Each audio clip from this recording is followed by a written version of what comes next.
عارف الجملة المشهورة اللي بتقول لك الفلوس بتروح للفلوس؟ مش معناها انك لازم تكون غني عشان تستثمر، لكن معناها انك لو فهمت الاستثمار فلوسك هتشتغل مكانك حتى وانت نايم. طيب يعني ايه استثمار؟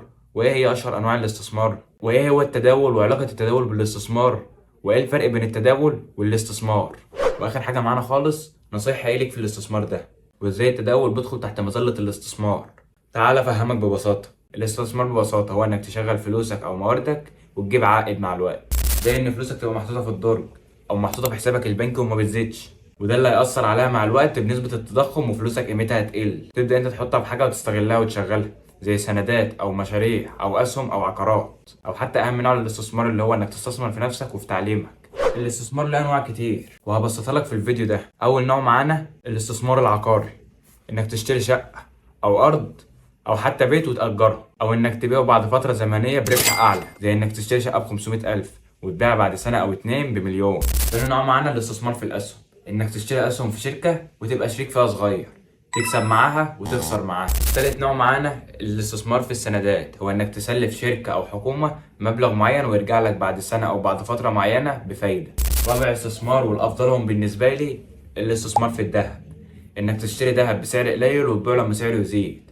وحلاوة الاستثمار في الذهب انه يحافظ قيمته مع الزمن، يعني حتى لو سعره قل ممكن تسيبه بعدين سعره هيزيد. خامس نوع واهم نوع استثمار هو انك تستثمر في نفسك، وده اللي بيخليك بعد فترة زمنية يبقى عندك مهارات تقدر تحقق بيها دخل، وده اهم استثمار على فكرة.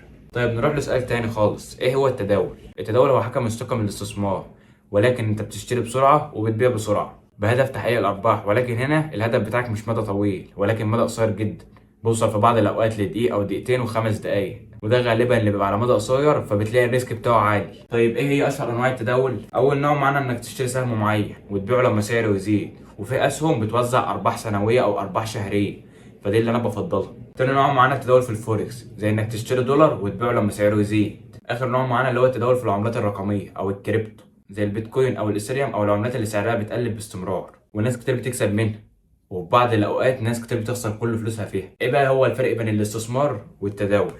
الفرق الاساسي بين الاستثمار والتداول هو المده. الاستثمار غالبا بيبقى طويل المدى، والتداول اقصى مدى ليه ممكن يبقى يوم او يومين او ثلاثه.